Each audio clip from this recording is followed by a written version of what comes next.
मुख्यमंत्री भुजलाल शर्मा आज उदयपुर और राजसमंद जाएंगे। आज और कल उदयपुर और राजसमंद में रहेंगे। राज्य स्तरीय वन महोत्सव का शुभारंभ यहां पर मुख्यमंत्री भुजलाल शर्मा करेंगे। झाडोल के बीड़ा गांव में 10वीं ग्राम विकास चौपाल आयोजित होगी और इसी के साथ राजसमंद में विभिन्न विकास कार्यों का शिलान्यास लोकार्पण करेंगे मुख्यमंत्री भुजलाल शर्मा। मुख्यमंत्री भुजलाल शर्मा का कार्यक्रम, मुख्यमंत्री भुजलाल शर्मा उदयपुर और राजसमंद के दौरे पर रहेंगे। तो आज उदयपुर और राजसमंद जाने का मुख्यमंत्री भुजलाल शर्मा का कार्यक्रम रहने वाला है और आज और कल उदयपुर राजसमंद दौरे पर रहेंगे। राज्य स्तरीय वन महोत्सव का शुभारंभ करेंगे मुख्यमंत्री। इसी के साथ झाडोल के बीड़ा गांव में 10वीं ग्राम विकास चौपाल होगी, इसमें शिरकत करेंगे और राजसमंद में विभिन्न विकास कार्यों का शिलान्यास और लोकार्पण करेंगे। तो मुख्यमंत्री भुजलाल शर्मा के कार्यक्रम बता रहे हैं, जहां मुख्यमंत्री भुजलाल शर्मा उदयपुर और राजसमंद के दौरे पर रहेंगे। आज और कल उदयपुर और राजसमंद रहेंगे, जहां राजसमंद की जनता को विकास कार्यों की सौगात मिलेगी। झाडोल के बीड़ा गांव में 10वीं ग्राम विकास चौपाल होगी, जिसमें मुख्यमंत्री भुजलाल शर्मा शिरकत करेंगे। राज्य स्तरीय वन महोत्सव का शुभारंभ करेंगे। कई कार्यक्रम मुख्यमंत्री भुजलाल शर्मा के इस दौरान रहने वाले हैं। तो आज उदयपुर और राजसमंद के लिए मुख्यमंत्री भुजलाल शर्मा जयपुर से रवाना होंगे और आज और कल उदयपुर राजसमंद के दौरे पर रहेंगे।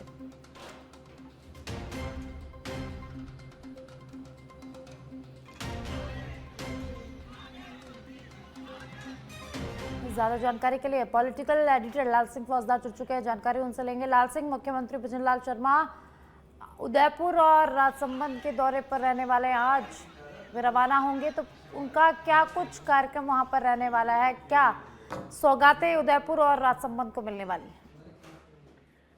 है? देखिए साक्षी, मुख्यमंत्री भुजलाल शर्मा आज से 2 दिवसीय दौरे पर रहेंगे।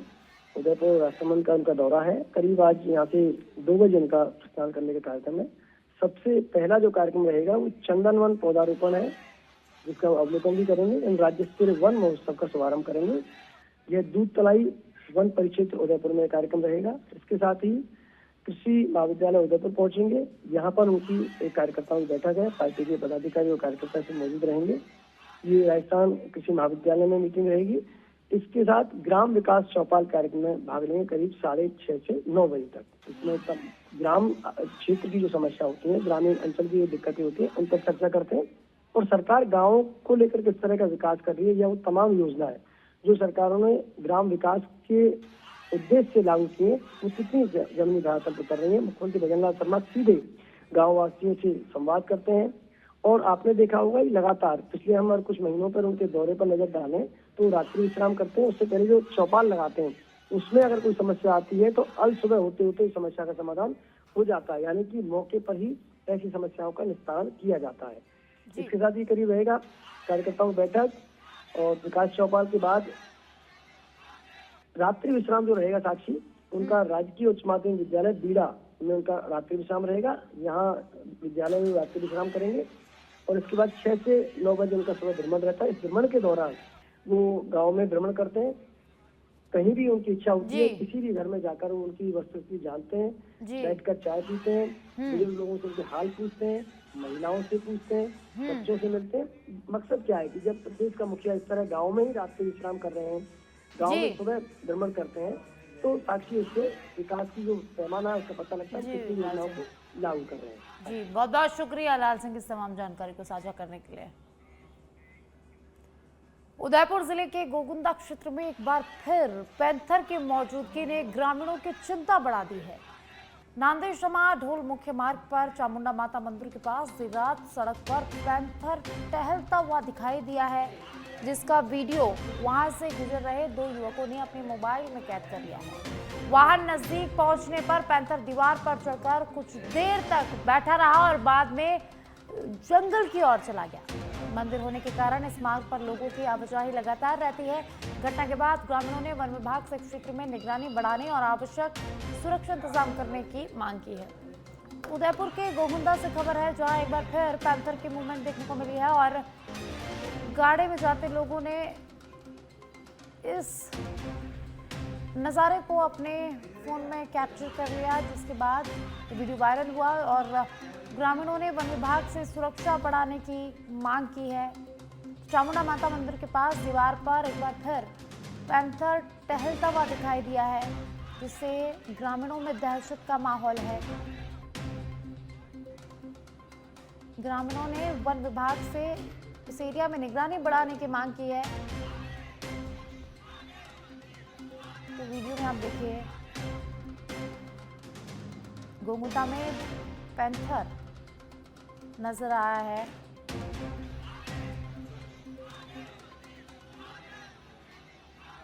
और अब बीकानेर की नापासर से खबर है, जहां नापासर में वन विभाग की बड़ी कार्रवाई हुई है। हरी लकड़ियों से भरा ट्रक को जब्त किया गया है। गश्त के दौरान रिको क्षेत्र के पास ट्रक पकड़ा गया है। परिवहन के वैध दस्तावेज नहीं दिखा सका चालक। वन अधिनियम के तहत मामला दर्ज कर लिया गया है और मामले की जांच शुरू कर दी गई। बीकानेर के नापासर से बड़ी खबर है, जहां वन विभाग की बड़ी कार्रवाई देखने को मिली है। अवैध लकड़ी तस्करी पर वन विभाग का बड़ा एक्शन हुआ है। एक ट्रक को पकड़ा गया, इसके बाद परिवहन के वैध दस्तावेज चालक नहीं दिखा सका और वन अधिनियम के तहत मामला दर्ज कर लिया गया है। पूरे मामले की जांच शुरू कर दी गई है।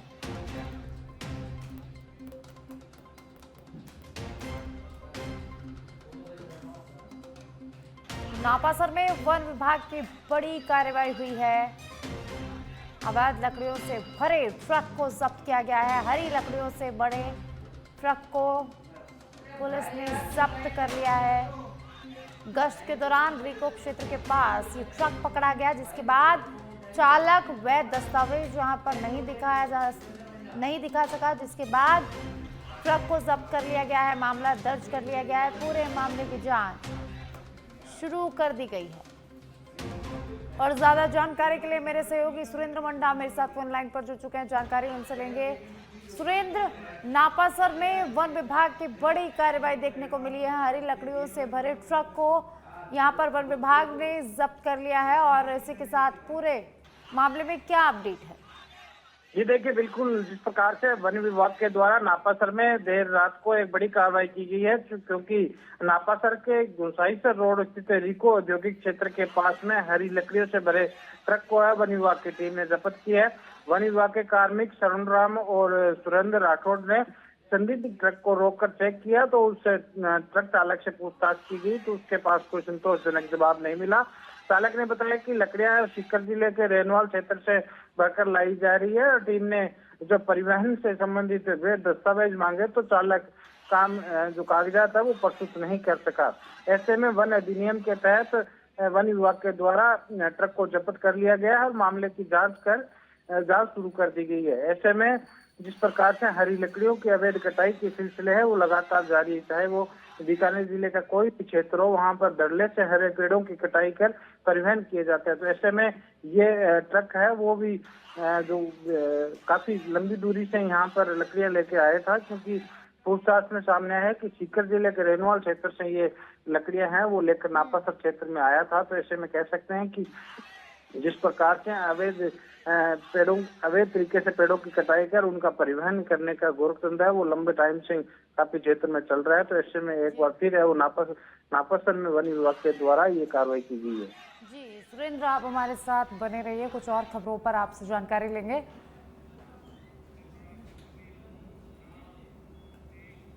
और अब बीकानेर से बड़ी खबर है, सेंट्रल जेल की सुरक्षा में सैम जेल की दीवार के ऊपर से फेंके गए 5 पैकेट। एक पैकेट वार्ड नंबर 5 में गिरा तो वहीं 4 पैकेट बाहर ही गिर गए। पैकेट में जर्दे के 153 पाउच बरामद हुए हैं।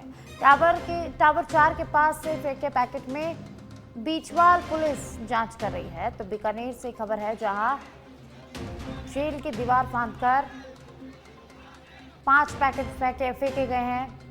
तो इसको लेकर जेल की सुरक्षा व्यवस्था पर सवाल खड़े हो गए हैं।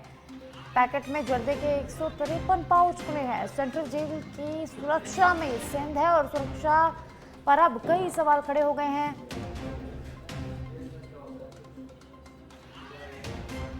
ज्यादा जानकारी के लिए मेरे सहयोगी सुरेंद्र मेरे साथ जुड़े हुए हैं, जानकारी उनसे लेंगे। सुरेंद्र, बीकानेर की सेंट्रल जेल में सुरक्षा व्यवस्था पर कई सवाल खड़े हो गए हैं। दीवार के ऊपर से यहाँ पर पैकेट्स फेंके गए हैं जिनमें जर्दा मिला है और पूरे पैकेट्स की जांच की जा रही है। तो क्या कुछ अपडेट है इस पूरे मामले में? जी बिल्कुल, देखिए जिस प्रकार से बीकानेर सेंट्रल जेल में सुरक्षा में एक बार फिर है वो सेंध का मामला सामने है, जहां पर जेल की दीवार के ऊपर से फेंके गए 5 पैकेट है वो बरामद हुए हैं, जिसमें से एक पैकेट है वो वार्ड नंबर 5 में गिरा और लेकिन 4 पैकेट है वो दीवार के बाहर ही गिर गए। जिस प्रकार से जानकारी मिली है और मुख्य प्रहरी मनीष कुमार के द्वारा अज्ञात लोगों के खिलाफ बीछवाल पुलिस थाना में मामला दर्ज करवाया गया। मामले में बताया गया है कि जो सेंट्रल जेल की वार्ड नंबर 5 है उसके पास में एक पैकेट मिला और वहीं दीवार के बाहर है 4 पैकेट है मिले हैं, जिसमें तलाशी लेने पर पैकेट में 153 जर्दे के पाउच है वो बरामद किए गए हैं। ऐसे में कह सकते हैं कि बीकानेर सेंट्रल जेल की जो सुरक्षा है उस पर एक बार फिर सेंधमारी का मामला सामने आया। फिलहाल बीछवाल पुलिस के द्वारा जो मुख्य प्रहरी है मुनीष कुमार, उनकी रिपोर्ट पर अज्ञात लोगों के खिलाफ मामला दर्ज कर लिया गया है, मामले की जांच की जा रही है। जी बहुत बहुत शुक्रिया सुरेंद्र इस तमाम जानकारी के लिए। कैबिनेट मंत्री जोगाराम पटेल जोधपुर पहुंचे, जहां पूर्व मुख्यमंत्री अशोक गहलोत पर तीखा राजनीतिक हमला बोला है। सर्किट हाउस में मीडिया से बातचीत करते हुए उन्होंने दावा किया कि भजनलाल सरकार के कार्यकाल में अपराधों में कमी आई है और कानून व्यवस्था पहले से अधिक मजबूत हुई है। मंत्री ने कहा कि सरकारी एजेंसियों के आंकड़ों के अनुसार विभिन्न अपराधों में 18 से 36% तक की गिरावट दर्ज हुई है। उन्होंने भ्रष्टाचार, महिलाओं की सुरक्षा और विकास कार्यों को लेकर भी कांग्रेस पर निशाना साधा और साथ ही निकाय और पंचायती राज चुनावों में भाजपा की जीत का भरोसा जताते हुए सरकार की योजनाओं और विकास कार्यों की समीक्षा की जानकारी भी दी। अगर माननीय पूर्व मुख्यमंत्री जी आंकड़े नहीं देखे, धरातल पर बात नहीं करे और जिनके कार्यकाल में कन्हैयालाल जैसे कांड हुए वो अगर आरोप लगाते हैं तो समझ लो आरोपों का वैल्यू क्या होती है। मेरा उनसे नम्रता से निवेदन है कि अपने समय का कार्यकाल याद करें। पुलिस पिटती थी, बहन बेटी की इज्जत लूटती थी, कन्हैया जैसे गो भक्तों की हत्या होती थी। वर्तमान युग में लॉ एंड ऑर्डर का युग है, भजनलाल जी की सरकार है। अगर कोई अपराध करता है तो तुरंत सलाखों के पीछे जाता है। पूर्व मुख्यमंत्री अशोक गहलोत के मेड़ता रोड रेलवे स्टेशन पहुंचने पर कांग्रेस नेताओं और कार्यकर्ताओं ने गर्मजोशी के साथ उनका स्वागत किया। कांग्रेस नेता अज्ञात चौधरी के नेतृत्व में कार्यकर्ताओं ने माल्यार्पण और पुष्पगुच्छ भेंट कर उनका अभिनंदन किया। इस दौरान अज्ञात चौधरी ने मेड़ता विधानसभा क्षेत्र से जुड़े जनहित के मुद्दों और पूर्ववर्ती कांग्रेस सरकार के दौरान हुए विकास कार्यों की जानकारी पूर्व सीएम को दी। अशोक गहलोत ने कार्यकर्ताओं से संगठन को बूथ स्तर तक मजबूत बनाने का आह्वान करते हुए कहा कि कांग्रेस कार्यकर्ताओं को जनता के बीच रहकर उनकी समस्याओं को प्रमुखता से उठाना चाहिए।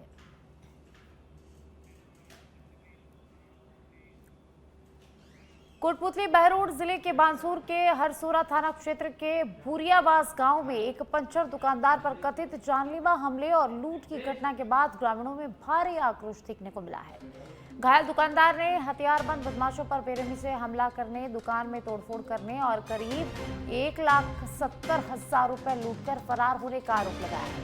घटना के विरोध में सैकड़ों ग्रामीण हरसोरा थाने पहुंचे और आरोपियों की जल्द गिरफ्तारी की मांग को लेकर धरने पर बैठ गए। पुलिस अधिकारियों ने ग्रामीणों को निष्पक्ष कार्रवाई और आरोपियों की जल्द गिरफ्तारी का आश्वासन देकर प्रदर्शन खत्म करवाया और अब पूरे मामले में पुलिस की आगामी कार्रवाई पर सभी की नजरें बनी हुई है।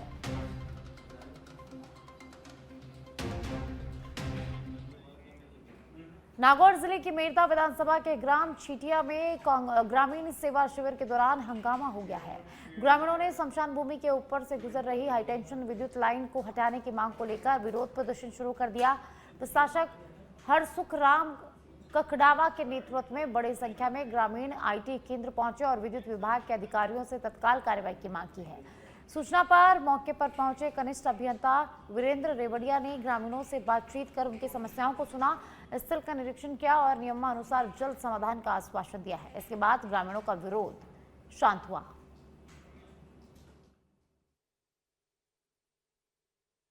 विरोध हुआ बिजली विभाग को लेकर, उसको लेकर आप क्या कहना चाहते हो? ग्रामीणों की मांग थी कि जो शमशान भूमि है उसके ऊपर से 11,000 की लाइन जा रही है उसको हटाया जाए।